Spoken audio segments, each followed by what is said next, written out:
Good morning. So today I want to talk about carbines.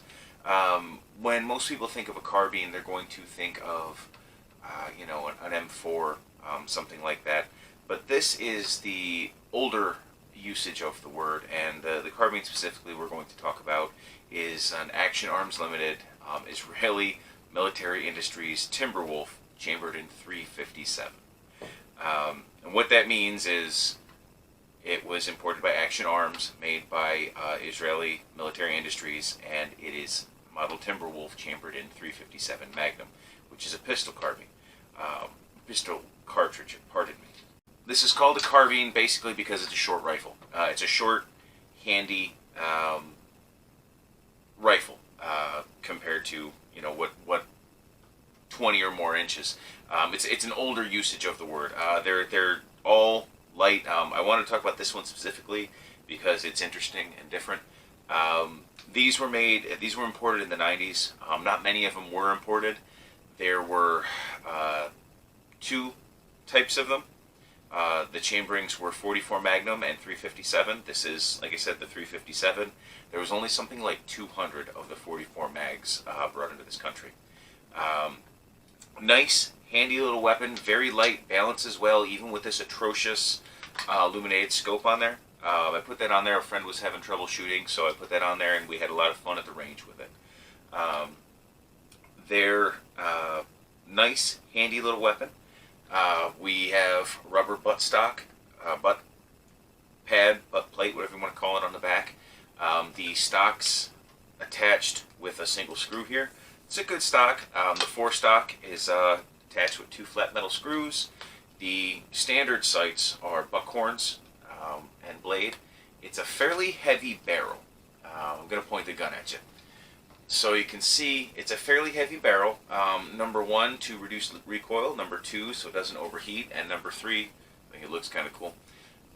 The magazine is on the bottom. It's what's called a tubular magazine. And what that means is the bullets are put in the bottom, just like in a shotgun, and fed along into this tube where a spring holds them.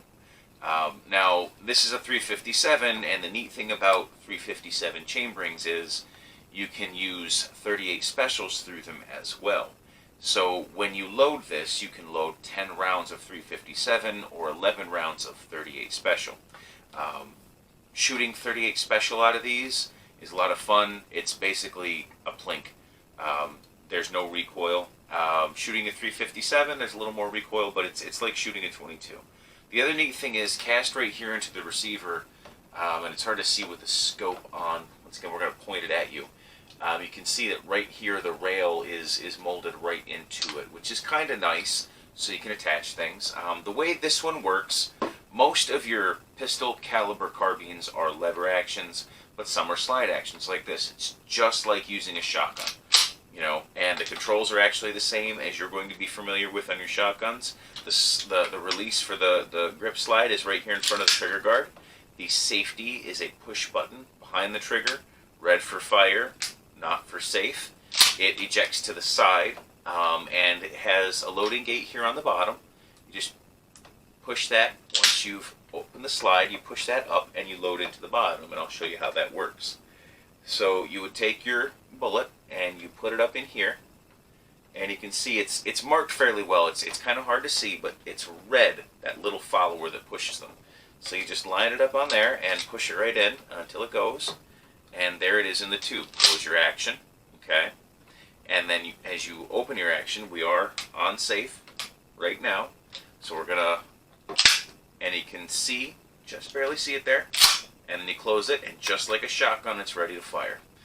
We're going to go ahead and eject that now. And that's all there is to it. There are not a whole lot of, until recently, rifles in 357. People tend to think of it as a very short-range cartridge in a rifle. That's not necessarily true. If you're going to be shooting at 100 yards or less, I would say that a 357 is going to be very adequate. In fact, I have loads specifically made for hunting, hollow points, etc. This is a lot of fun to shoot. If you're looking at a pistol caliber carbine or something like that, which is what this is considered as a PCC. They are generally cheaper to shoot. The ammunition tends to be cheaper than rifle rounds. You're talking 50 cents to maybe $1 on the high-end stuff, versus right now on high-end rifle rounds you can pay $5 a round. It's kind of nice. You can pair them with a pistol, and you can have a pistol and a rifle that fire the same cartridge, which can be kind of interesting. They're a very handy little rifle, especially this one. It's so small, it really is. It comes up well, it fits well, and it has very low and mild recoil, which is something I really like, especially like when I'm introducing new shooters to. It's just a lot of fun, and the fact that I'm shooting a 357, that the longer barrel, so 357 is one of those interesting ones where the longer you make the barrel until you get to about 20 inches, you gain more feet per second. Once you get out too far, then it's nominal. But you're getting, by increasing that barrel length, from 2 to 18 inches, you can pick up almost 800 feet per second. That's a lot, and that makes a difference when you're going to, say shoot a deer. And in this day and age, when we're seeing a lot of what I would call intermediate cartridges, the 300 Hammer, 350 Legend, etc., where they're really not the best out past 100, 150 yards, this would pretty much be the equivalent, and we're all familiar with the rounds. And the other cool thing is, this is a straight wall cartridge, making it legal to hunt with in places where you're not allowed to have bottlenecks. You can do hand loads on these, just make sure you've got your cup pressure and everything right. For people who are just beginning, ignore all that, because that's some complicated stuff. The one downside to this is because instead of a magazine we have a tube, that when you are loading ammunition into it, you want to stay away from pointed bullets. For instance, here is a solid lead 38 special, and you can see it has a pointed projectile. This is jacketed hollow point 357. So when you're loading them in a tube, they're going to be sitting like this, okay? And the cool thing about these flat noses or round noses is it's not resting on the primer. So it's kind of hard to impact that primer, which could cause a chain reaction, which could blow up the gun. Now, if you have a pointed bullet, you can see it's resting right there on that primer. And that could impact and cause a problem. Is it going to happen? Maybe, maybe not. Why risk it? If you are going to run pointed bullets through something with a tubular magazine, make sure that it's, generally say a hollow point with a polymer tip. They do make them in 357 if you can find them, or you can load them your own. It's a lot of fun. Is it a little slower to reload than other firearms because of the tube? Yeah, probably. But it's pretty handy out in the bush, just like a Remington shotgun. It's got that little loading gate there, so stuff can't really get up into the action. That's kind of nice. I've had no issues with accuracy on this. Once again, I haven't shot it out past 75 yards because I just haven't. But if you get a chance to take a look at one, I really would. They're, like I said, they balance well, they're light, they carry easily, they've got good accuracy, and it's chambered in a cartridge that's readily available. If you're in other than over the last 2 years, you can pretty much find 38 and 357 anywhere. I could walk into a local grocery store right now and buy it on the shelf. So that's kind of a nice thing when you're looking at, and once again, if you're familiar with shotgun controls, this is pretty much a shotgun, just chambered in 357.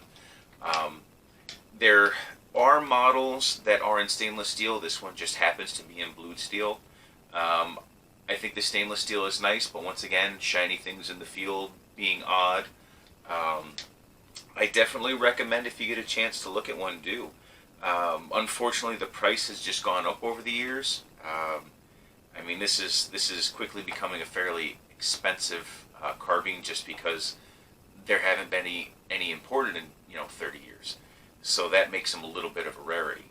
But on the whole, especially for a new shooter, this is a lot of fun because, like I said, very mild recoil, easy to find cartridges, easy to shoot, and no one's going to expect you to shoot 100 yards with this. But the cool thing is, with the right loads, you can. and it's fully capable of taking a deer or a coyote or something like that. It's a good piece to have. If you have one, I would love to hear from you, because this is really, other than this, I think I've seen one kicking around at gun shows and stuff. Who knows? Maybe I missed them, but I would love to hear from anybody, especially if you have one in 44. I'm massively curious. And if there's anything I've missed or anything like that, please leave it in the comments below. Once again, this one is kind of hard to find stuff on just because there's so few of them in the country, and I'd love to learn more about it. So thank you, as usual, for listening, and we'll see you next time.